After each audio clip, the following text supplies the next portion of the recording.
second album for the British band Oceanica, which is nothing more than a one-man band led by Bem Herriches. Their debut left a good impression, with an art rock sound that sometimes had a strong ambient presence. That's still the case.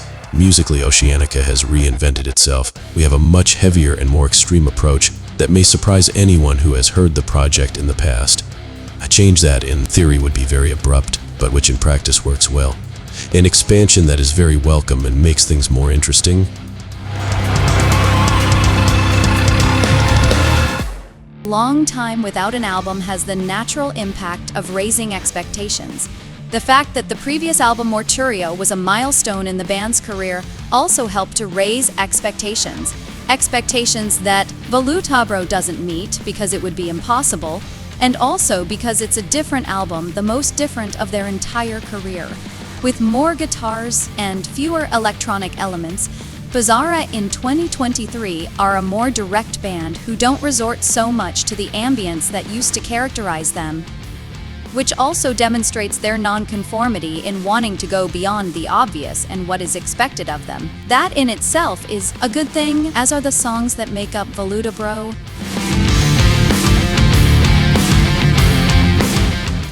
We always seem to have a certain delay when it comes to live albums, which is perfectly natural since they aren't always planned, and when they are, it's not enough to plan when they're recorded. You also have to schedule the release, even if, as a commercial product, its impact is reduced compared to what it used to be.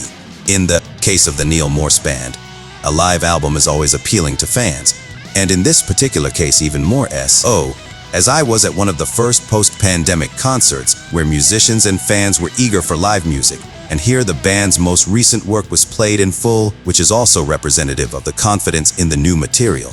As much as I don't agree with this option of playing entire albums live, I was still blown away by the magic that prevailed on this night at the Markthalle.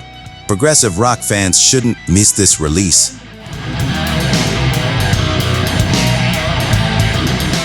Depressive black metal, like much of extreme music, is an acquired taste, although I have to say that this subgenre has always attracted me, for its melancholy, for the way it uses heaviness to increase its emotionality even more, something that my Dearest wound, a Chilean one-man band whose captain is Sergio Gonzalez Catalan, of Ride the Sky and Winds of Tragedy, does to perfection.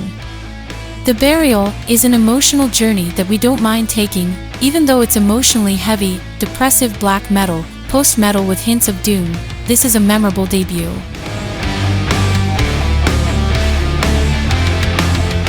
No, it's not a new album by the legendary Canadian technical thrasher Voivod. Rather, it's a re-recording of the band's classics that can go either right or wrong. This is because sometimes fans take it personally to mess with what is untouchable, but there can also be those who, like me, like to be surprised by new approaches to what is supposedly untouchable, regardless of whether that new approach is memorable. In the case of Morgoth Tales, the result is undoubtedly positive and should refresh.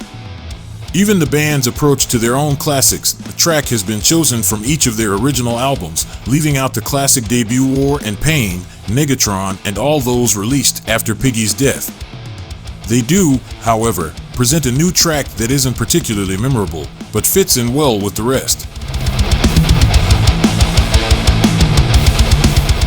A new project that brings together members and ex-members of bands such as Eisenblut, 8 Kids, Divicious and Eisenblut, and promises to be a hit at festivals. Festive heavy/power metal that gets the audience singing along, anthemic and epic at the same time. Let's not deny that it's the kind of music that quickly loses its effect. But it's also impossible to say that it doesn't have a positive impact on those who like power metal. It's only Tim Tetzel-Schmidt's thick voice that ends up not having the desired impact, despite offering a contrast with Antonio Calana's more melodic voice. Overall, a good debut. With a new album that guarantees the expected fun for fans of their melodic punk rock. Solid production helps these songs have a big impact on first listen, songs that we know will have even more power when played live. A short, fat-free album, lyrics in Portuguese that are full of sense and meaning, and a piece of work that we can easily repeat over and over again. A very successful comeback from one of the Portuguese names that never disappoints.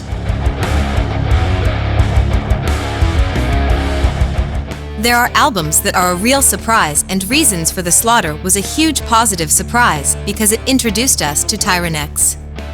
And also because it's one of those albums that any fan of traditional heavy/thrash metal loves at first listen. Linnea Landstedt's voice is acidic and perfect for this sound, bringing even more grit and power to music that is already a raw powerhouse. If you're looking for an album that breathes metal, true thrash metal as the law dictates, Reasons for the Slaughter is simply a must.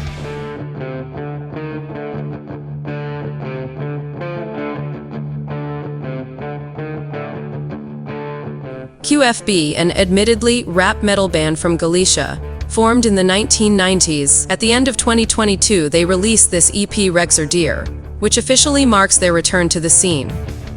Curious thing is that this EP shows the evolution of the band, at least what we had access to via YouTube.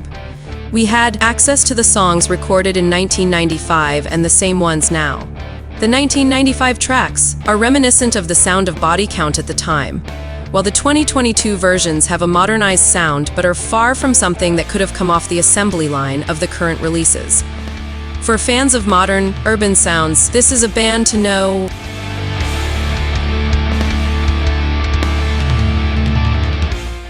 A compilation that pays tribute to one of the most interesting brutal death/grindcore bands to come out of Australia, Oni. This compilation contains all the demos and promos by the band, who unfortunately didn't release much more than these songs. Bearing in mind that it's been more than 20 years since they were released and the quality they show, it's really a little treasure trove, which even includes Slayer's version of Altar of Sacrifice, curiously the weakest track on the compilation.